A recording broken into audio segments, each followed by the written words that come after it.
Hello everybody, welcome. I'm Louix Dempriey, known to some of you as Bhagavan Sri Pranananda, or by whatever else you want to call me.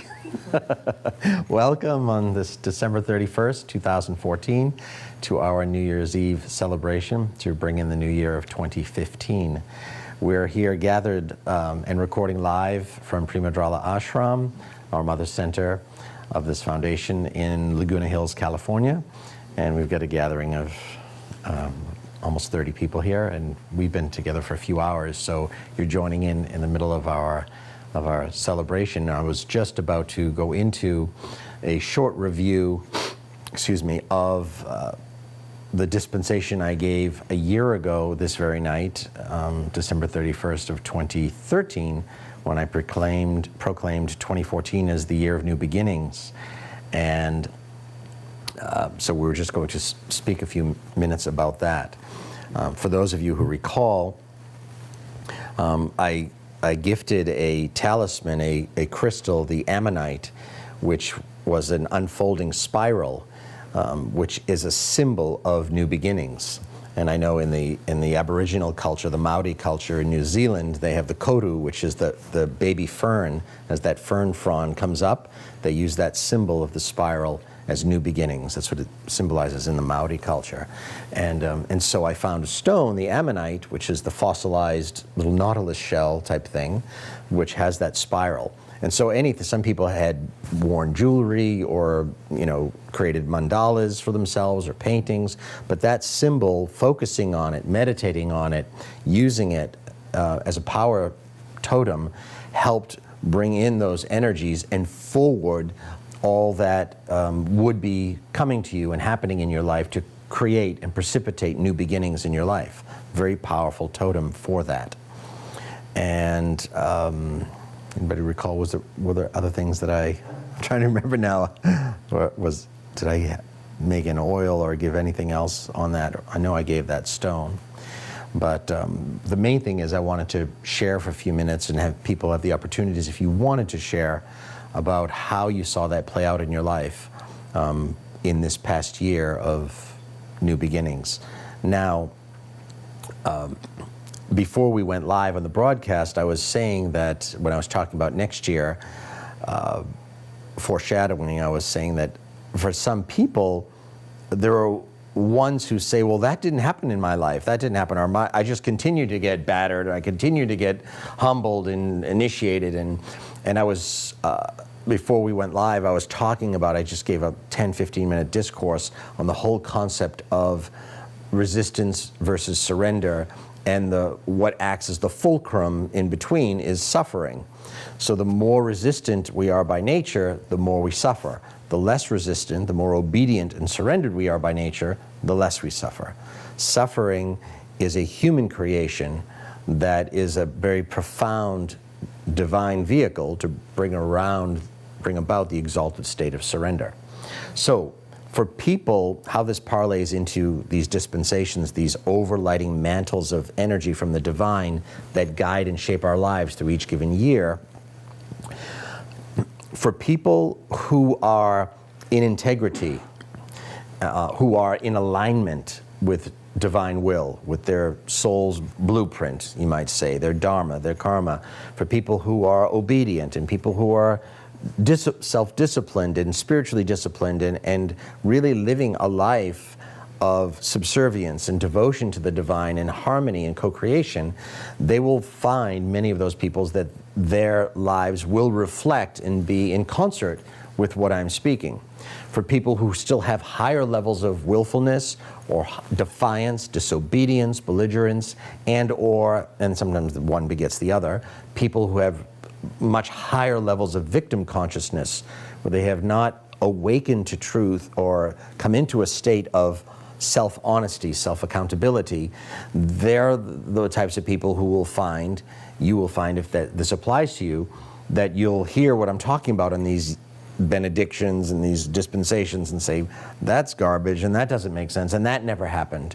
And that only reflects the fact that perhaps you have still a great deal of victim consciousness or a great deal of resistance or disobedience or willfulness, and that does not predispose you to be in the alignment, in the yin and yang, the divine flow, the Tao of those energies moving, because your soul and God in harmony are still constantly, for all of us, striving to bring us to states of surrender, striving to get us to give up the fight and realize that this is not my body, my life doesn't belong to me. We are all here as handmaidens and stewards of the divine will made manifest. We are here to anchor and manifest God's will on earth.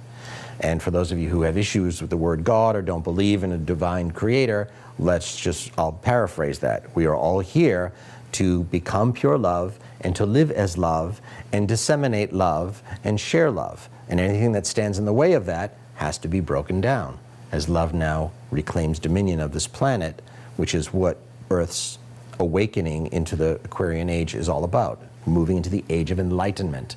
So whereas the journey to enlightenment is an individual journey, right now the entire species as an animal is actually moving into its awakening, into its enlightenment. And that's very, very different. That has not happened in this epoch of time, in this burgeoning golden age. This is a very new thing.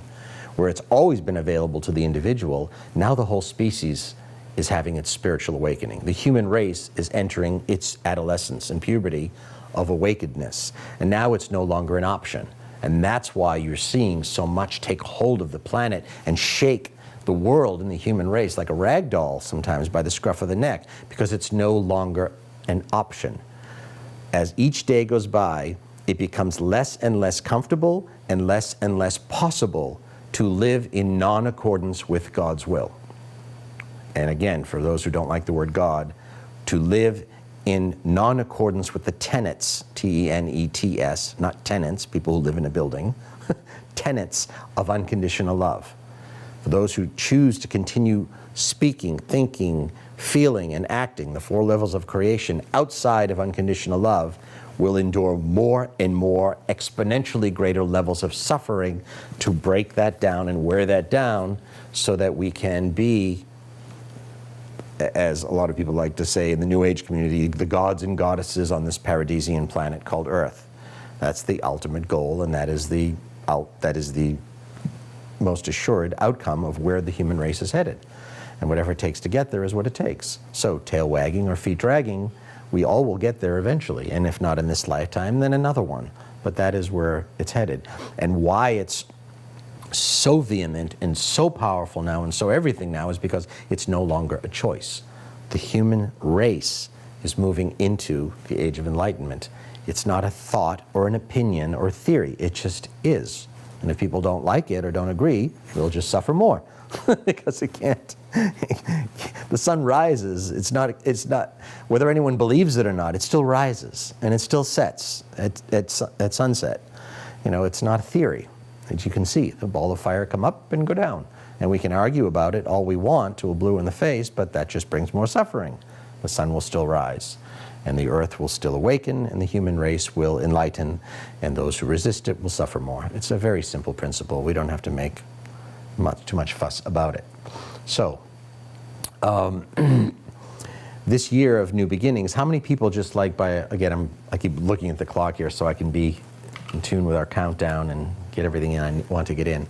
So we're 20 minutes away, okay.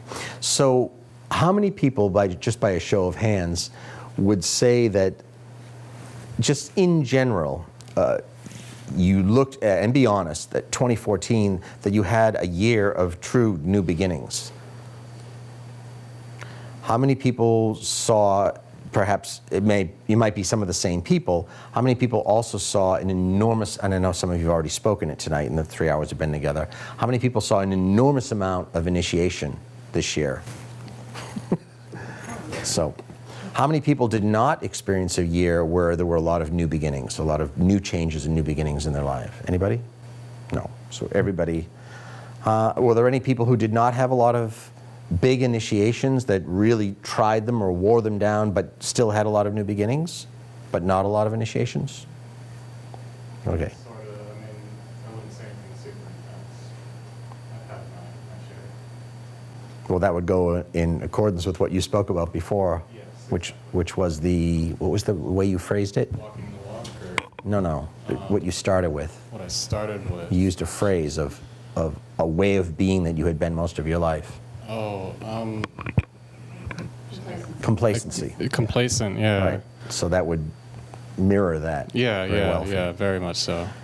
Okay. Let's see. In my 20-plus year tradition of planting the seed and setting the stage for our coming year, I've thought long and hard about this one, and it makes perfect sense on the heels of this year of new beginnings and seeing a lot of the seeds that have been planted in this new, these seedlings that have sprouted. And as people just shared in the room, for virtually pretty much everyone except one individual in the room, almost 30 people said these new beginnings were accompanied by enormous rites of passage, enormous initiation, humbling, whittling, sandblastings of ourselves that we chose and allowed and co-created.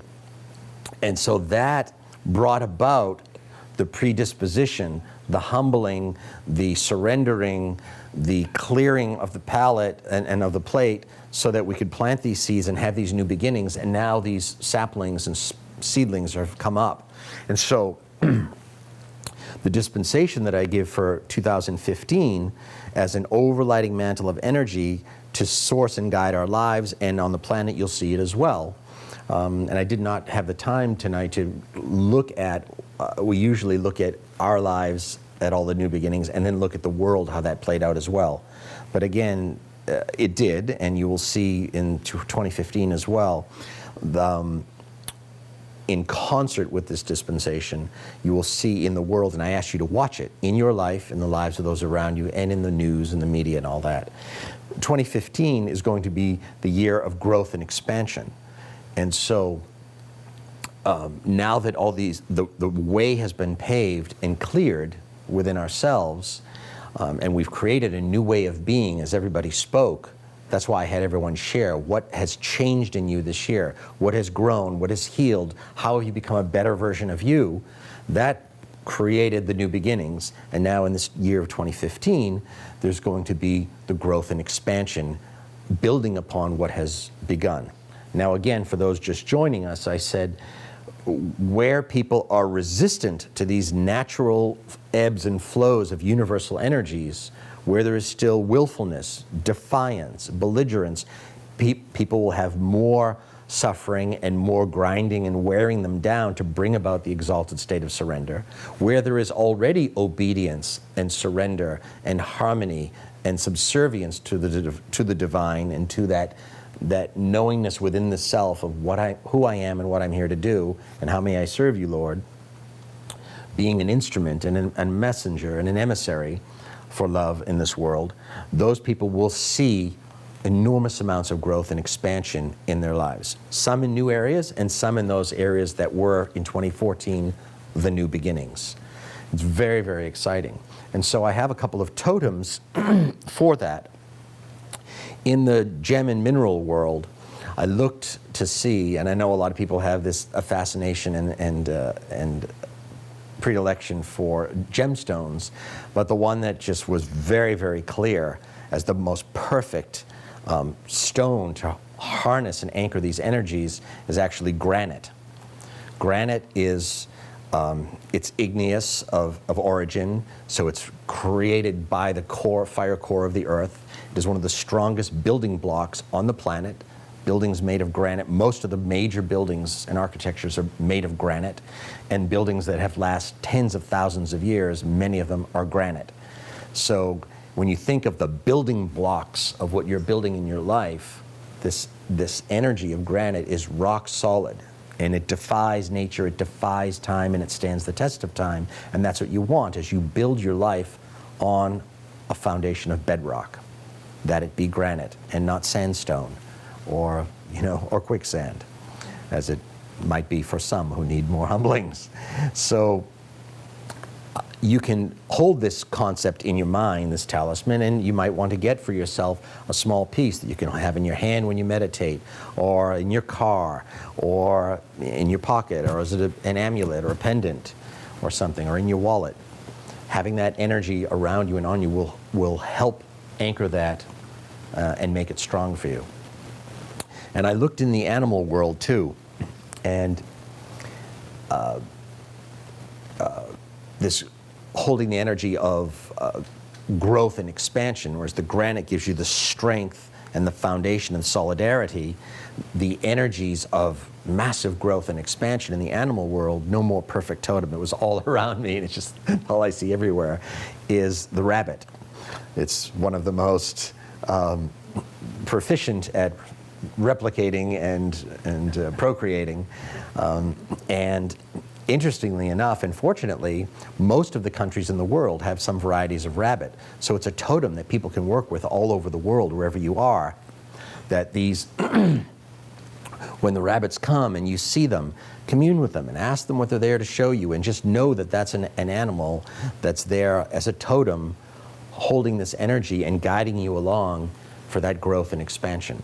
The rabbit in the animal kingdom symbolizes, is symbolic of the wise innocent, that they've gone through all the archetypes of human transformation and they've gained all this wisdom, but they still have the innocence and playfulness. So it's a beautiful archetype to have in our human persona that we can still maintain, and that's the goal of spiritual growth anyways, to gain the wisdom and enlightenment and greater awareness, and yet return to the innocence and joy and playfulness of a child. And to have those two together, that's embodied in the rabbit. So it's a very powerful totem of not only the wise innocence, but also of massive growth and abundance.